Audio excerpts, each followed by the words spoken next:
Hello everyone. आज हम एक नई स्टोरी पढ़ेंगे। ये स्टोरी है एक राजा की और इस स्टोरी में हम नए नए वर्ड सीखेंगे और सेंटेंस का फॉर्मेशन सीखेंगे। देखिए, Bruce was the king of Scotland. Bruce यानी एक राजा का नेम है, वॉज था, द किंग यानी राजा, ऑफ का, स्कॉटलैंड यानी ब्रूस स्कॉटलैंड का राजा था। इन दोज डेज यानी उन दिनों, दोज की होती है उन और डेज की होती है दिनों। उन दिनों में, मैं की होती है, इनकी होती है मैं। स्कॉटलैंड एंड इंग्लैंड, स्कॉटलैंड और England were at war. War का होता है युद्ध, यानी स्कॉटलैंड और इंग्लैंड वर एट वॉर यानी स्कॉटलैंड और इंग्लैंड के बीच में युद्ध छिड़ा हुआ था। The English आर्मीज scattered the Scottish troops. The English army यानी इंग्लैंड की आर्मी ने, इंग्लैंड की आर्मी ने, आर्मी यानी सेना ने, स्कैटर्ड, स्कैटर का मीन्स होता है बिखेर दिया था, बिखेरना होता है बिखेर दिया था। द स्कॉटिश यानी स्कॉटिश आर्मी को, स्कॉटलैंड के ट्रूप्स टुकड़ी को, यानी जो आर्मी की टुकड़ी थी उसको बिखेर दिया था। आगे देखिए, the Scots tried to rally several times.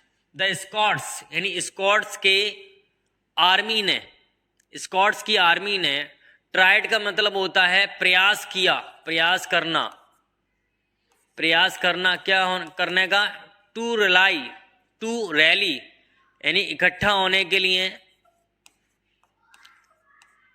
Several times कई, सेवरल की होती है कई और टाइम की होती है बार, कई बार, यानी स्कॉट्स के आर्मी ने कई बार इकट्ठा होने का प्रयास किया। बट लेकिन, बट की होती है लेकिन, एवरी टाइम हर बार, गॉट मिला या मिली, एक ही होती है एक, क्रशिंग करारी, और डिफीट की होती है हार। तो देखिए क्या है सेंटेंस का meaning, but every time got a crushing defeat, लेकिन हर बार एक करारी हार मिली। Bruce lost most of men. Bruce यानी ब्रूस ने, लॉस्ट खो दिए, खोना। Most of men, most of को होता है अधिकतर, अधिकतर, मैन की होती है लोग यानी आदमियों को। The rest run away, the rest बाकी, द रेस्ट का मतलब है बाकी यानी जो लोग बाकी बच गए थे वो, रन अवे भाग गए यानी बाकी के जो सैनिक थे वो भाग गए।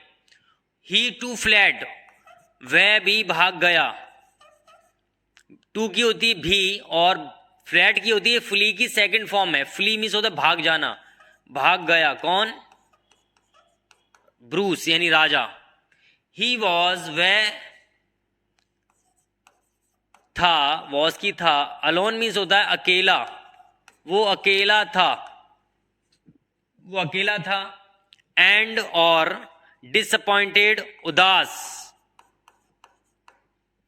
ही वॉज टायर्ड, वो था, टायर्ड, टायर्ड मीन्स होता है थका हुआ, वो थका हुआ था।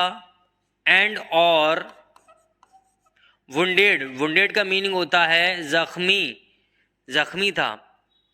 The king Bruce wandered about, wandered, the king Bruce यानी किंग ब्रूस तो नेम है उसका, वंडर्ड भटका।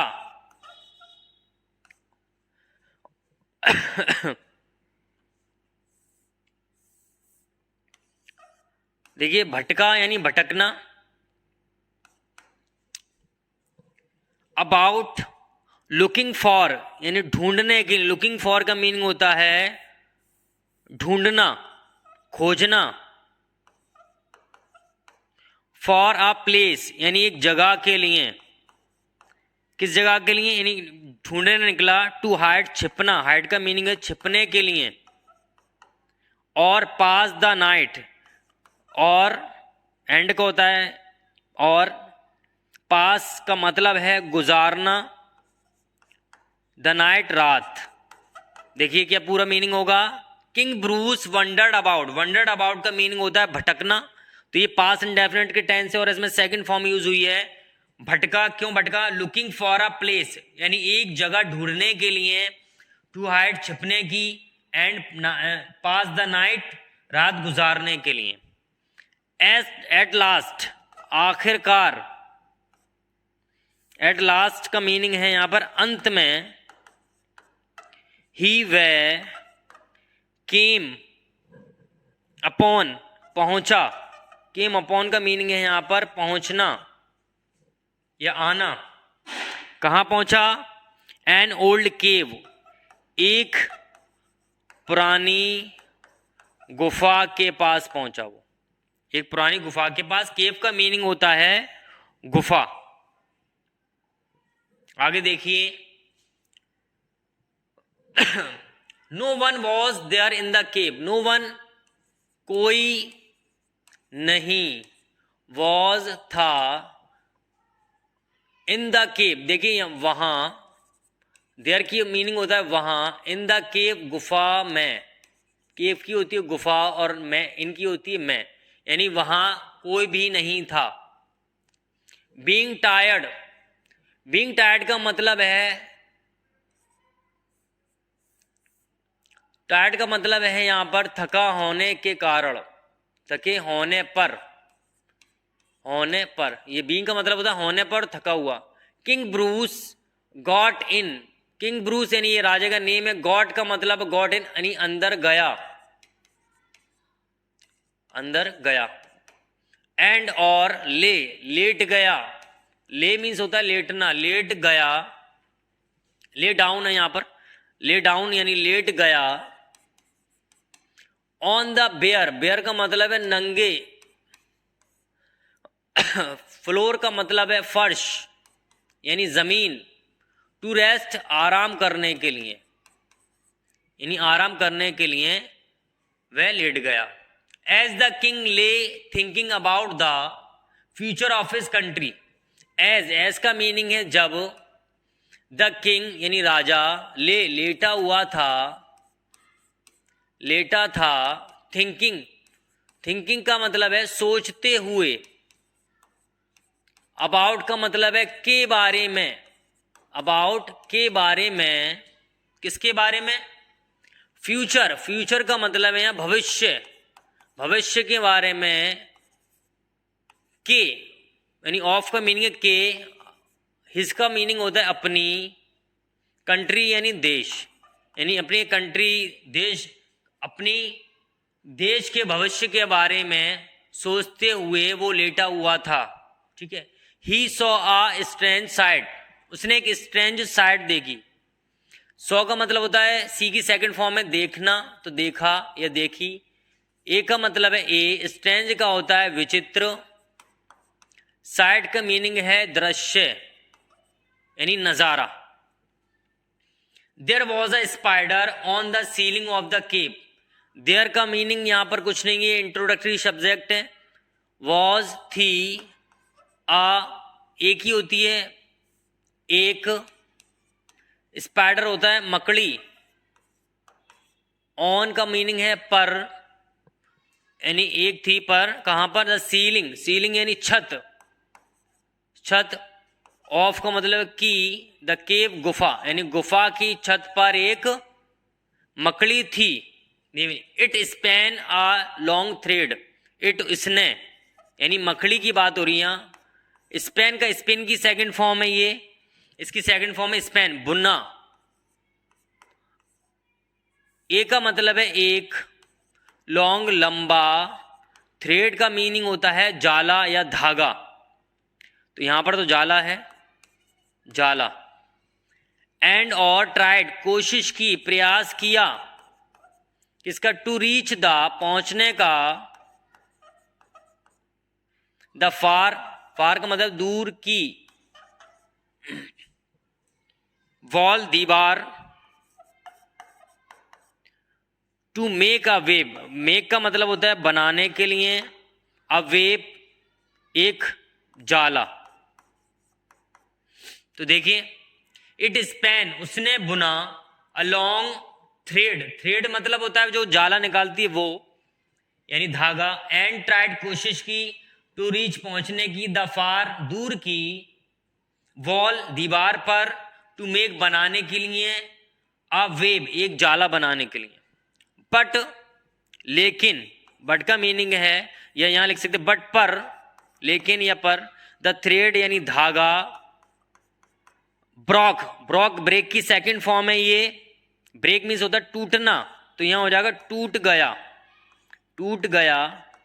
और द स्पाइडर मकड़ी, फेल डाउन गिर गई। ठीक है, आगे देखिए, after a while, after a while का मीनिंग है कुछ, इसका मतलब तो होता है बाद, और इसका मतलब है समय।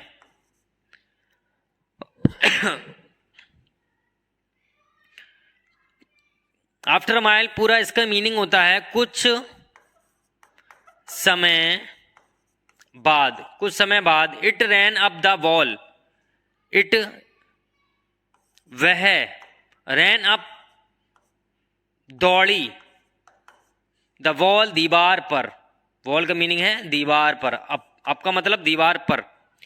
And began to spin, began इसका मतलब है लगी यानी शुरू करना, टू स्पिन बुनना, स्पिन का मतलब है बुनना। द थ्रेड, थ्रेड का मीनिंग है जाला या धागा। अगेन का मतलब है दोबारा। तो देखिए पूरा सेंटेंस क्या होगा, कुछ समय के बाद वो दौड़ी, द वॉल दीवार पर, कुछ समय के बाद दीवार पर दौड़ी, और बिगेन टू स्पिन बुनने लगी, बुनने लगी, क्या बुनने लगी, द थ्रेड जाला, अगेन दोबारा। ठीक है, एक एक वर्ड का मतलब समझते चलिए, बहुत अच्छी स्टोरी है ये। आगे देखिए,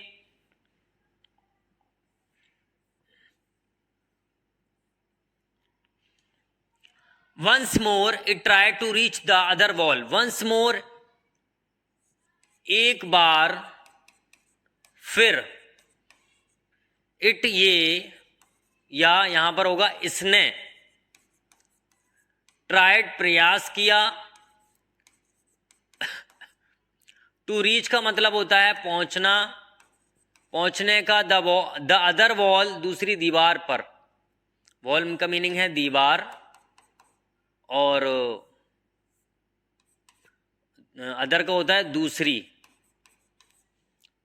इट फेल अगेन, ये गिर गई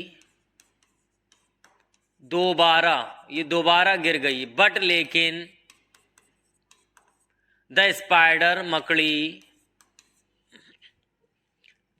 डिड नॉट लूज हार्ट, यहां पर मीनिंग है मकड़ी ने डिड नॉट लूज हार्ट यानी साहस, यहां मीनिंग हो हिम्मत नहीं हारी, लूज हार्ट का मीनिंग होता है हिम्मत हारना, तो ये नेगेटिव सेंटेंस है, नहीं हिम्मत नहीं हारी। It went up the wall to try again, it ये वेंट अप गई, वेंट गो की सेकंड फॉर्म है गई, ये गई, द वॉल दीवार पर, टू ट्राई प्रयास करने के लिए, अगेन दोबारा, अगेन दोबारा यानी दोबारा प्रयास करने के लिए वो दीवार पर गई। इन द सेवेंथ, सेवेंथ का यानी सातवीं, अटेम्प्ट यानी सातवीं कोशिश में, प्रयास में, अटेम्प्ट का मतलब होता है कोशिश या प्रयास। It was able to reach the far wall, it was ये थी, योग्य,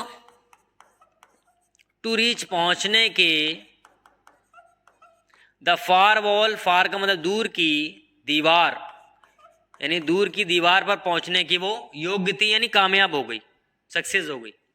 king Bruce was inspired by the spider's example, king Bruce was था, इंस्पायर्ड का मीनिंग होता है प्रेरित, बाय का मीनिंग है से, यानी किंग ब्रूस वॉज था प्रेरित किससे, द इंस्पायर्ड एग्जाम्पल, यानी मकड़ी के एग्जाम्पल का मीनिंग है उदाहरण, उदाहरण यानी उदाहरण से प्रेरित था। ही स्टूड अप, वो खड़ा हो गया, वह की ही की होती है वह खड़ा हो गया, और वेंट आउट, बाहर आया। वेंट यानी गो की सेकंड फॉर्म है, और आउट की होती है बाहर, बाहर आया। ही रेज्ड एन आर्मी, उसने एक रेज का मतलब है उठाना, तो यहां उठाई होगा। ही रेज्ड, उसने उठाई, एन आर्मी एक सेना, सेना। देखिए यहां पर ए लिखा हुआ है इस वर्ड में, तो यहां पर एक के लिए एन लगेगा क्योंकि वॉवेल का साउंड आ रहा है। एन आर्मी, एंड का मीनिंग है और, अटैक्ड आक्रमण किया,